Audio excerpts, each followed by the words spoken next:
तो स्टूडेंट्स कभी कभी ऐसा होता है कि आपके सामने बहुत सारा काम होता है, बहुत सारा पढ़ना होता है कि मैथ्स पढ़ें, एसएसटी पढ़ें, जीके पढ़ें, इंग्लिश पढ़ें, हिंदी पढ़ें, क्या पढ़ें।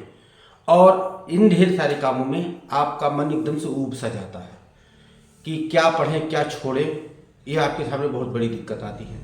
और ऐसा अधिकतर तभी होता है जब आपने पूरे जो एग्जाम टाइम तक बहुत ढंग से प्रॉपर पढ़ाई नहीं की है। एग्जाम टाइम में एक सामने आता है तो आपके सामने बहुत सारी दिक्कतें आती हैं कि क्या पढ़े क्या छोड़े।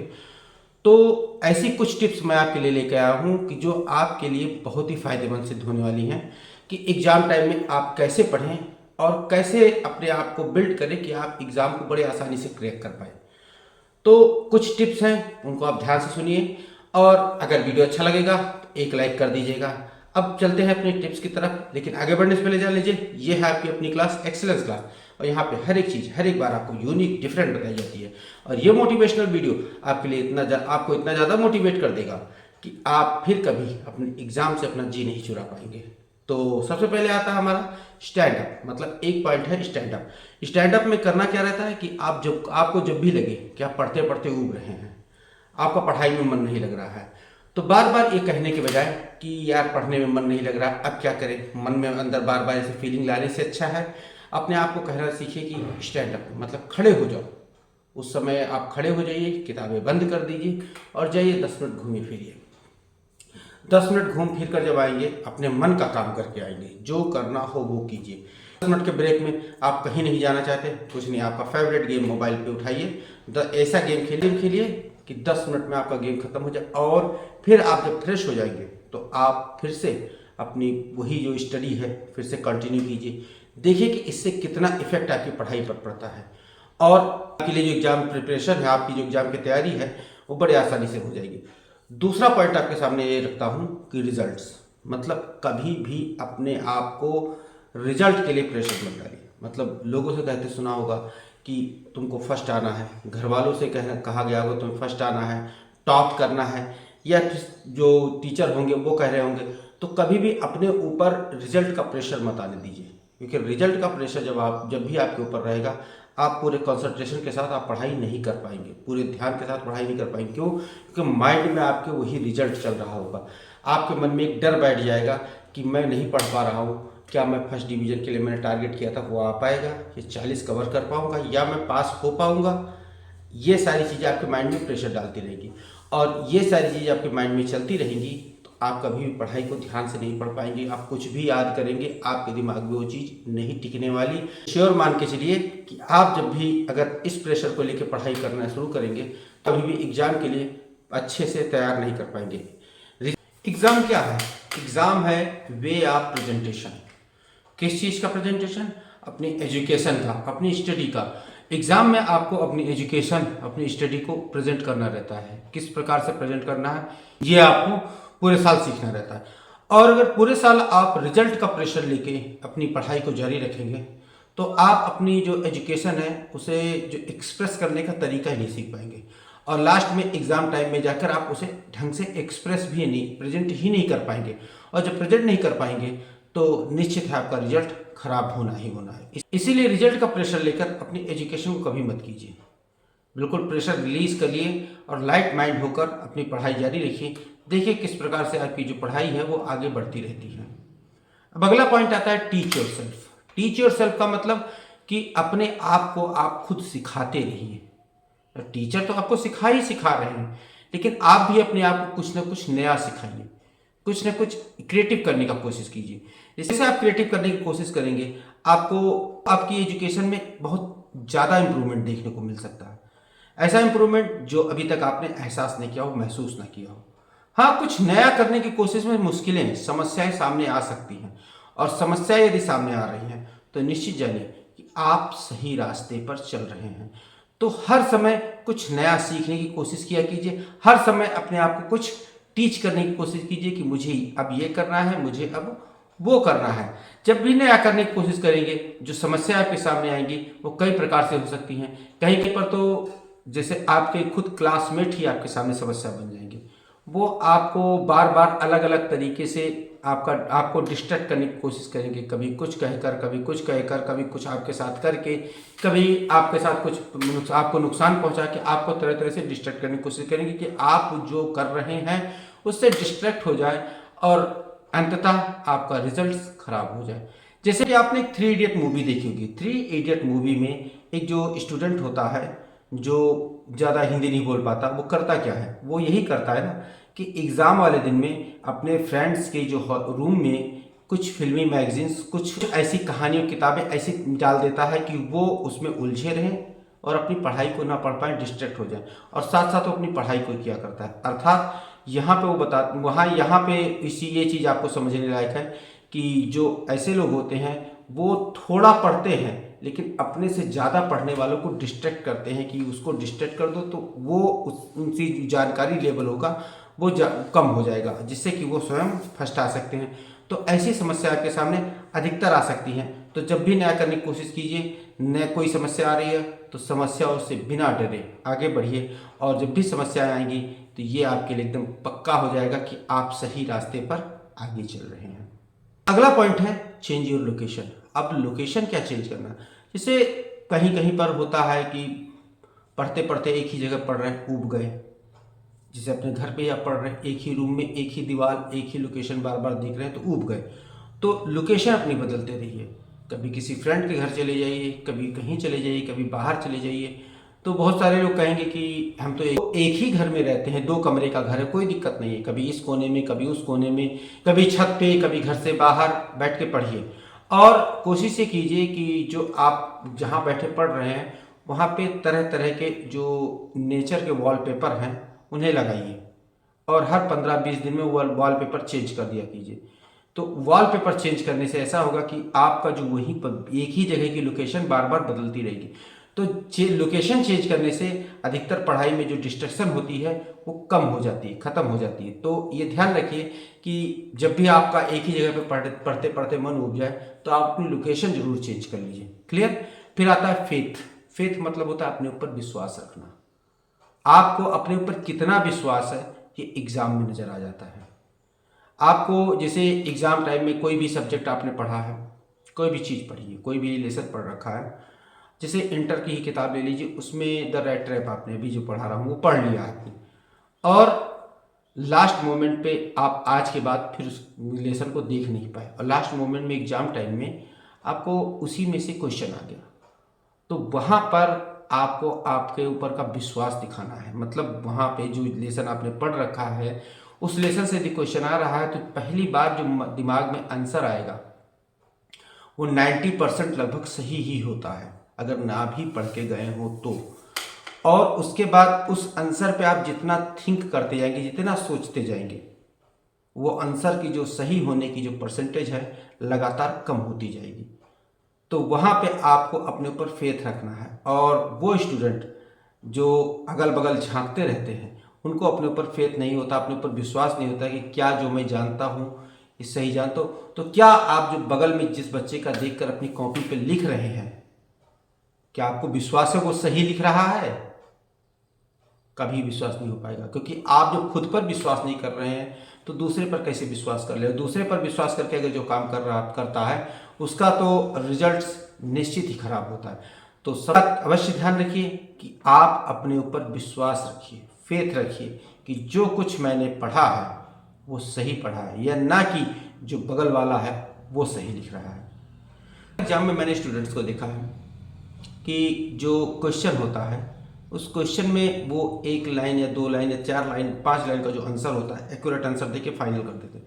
लेकिन जिसको नहीं आता आंसर वो क्या करते हैं, वो लिखते रहते, वो अपने आप को दिखाने की कोशिश करते हैं, बनावटी दिखाने की कोशिश करते हैं कि मुझे इतना आता है। अरे भाई, जो वहाँ पे बनावटी दिखाना तो उससे पहले क्यों ना दिखा लो। अभी कोई कहता है कि मैं 2 घंटे पढ़ता हूँ, कोई कहता है मैं 4 घंटे पढ़ता हूँ, कोई कहता है मैं 6 घंटे पढ़ता हूँ, कोई कहता है मैं 8 घंटे पढ़ता हूँ। तो ये सुनकर उन स्टूडेंट के मन में कहीं ना कहीं कोई ना कोई शंका आती हुई कि मैं 2 घंटे भी नहीं पढ़ पाता हूँ। तो जो 8 घंटे पढ़ता है बंदा, उससे पूछो कि उसने कितनी प्रैक्टिस की है, कितना अभ्यास किया है। लगातार एक ही बार में एक बार में 8 घंटे कोई नहीं पढ़ पाता है।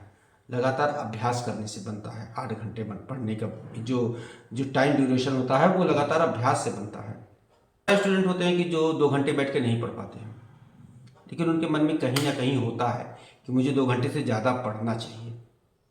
तो आप जो नहीं है उसे दिखने का प्रयास कीजिए, मतलब दिखावा कीजिए। जिसे कहते नहीं कि कोई काम करना नहीं आता है तो उसे करने का दिखावा कीजिए, तो निश्चित है वो काम करना आपको एक ना एक दिन आ जाएगा।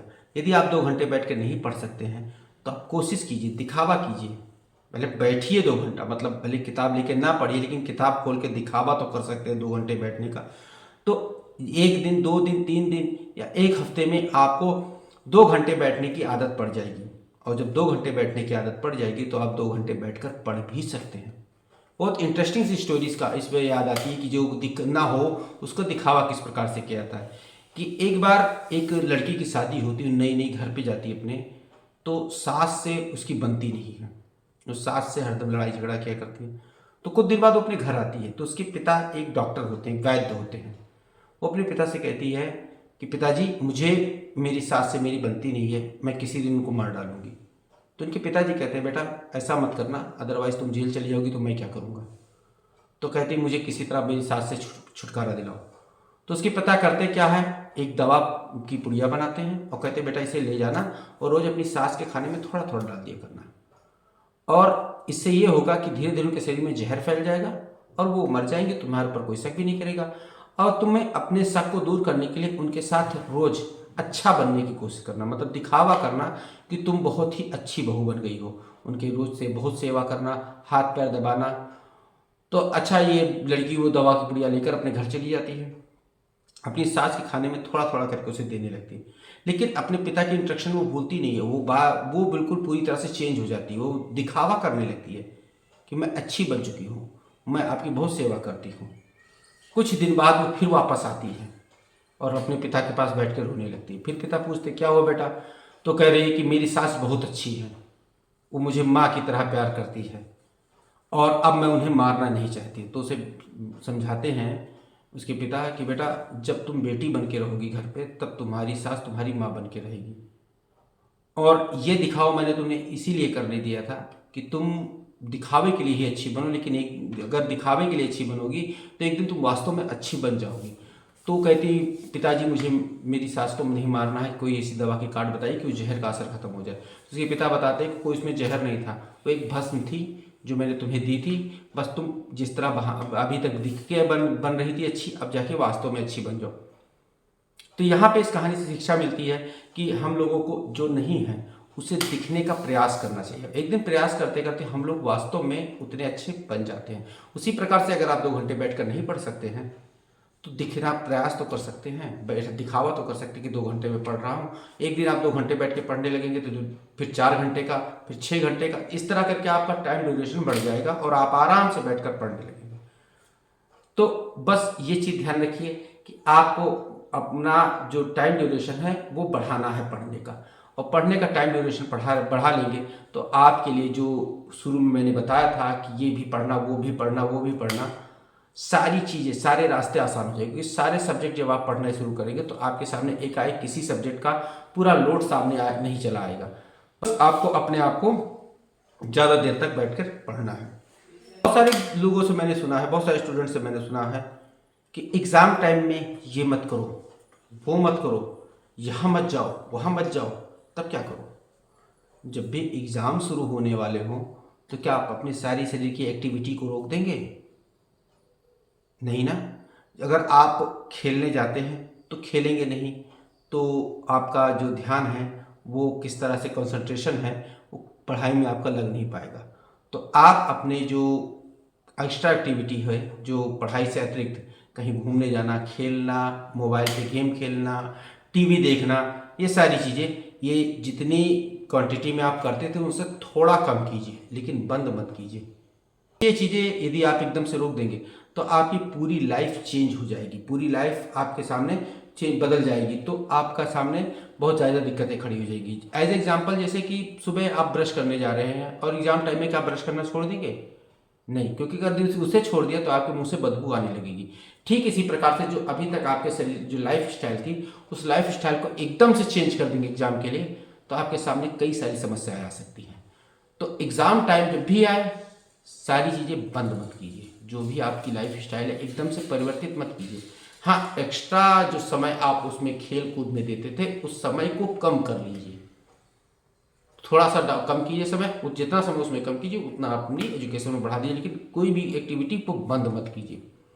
क्लियर। और आखिरी पॉइंट आपके सामने ये आता है, रिवार्ड योरसेल्फ।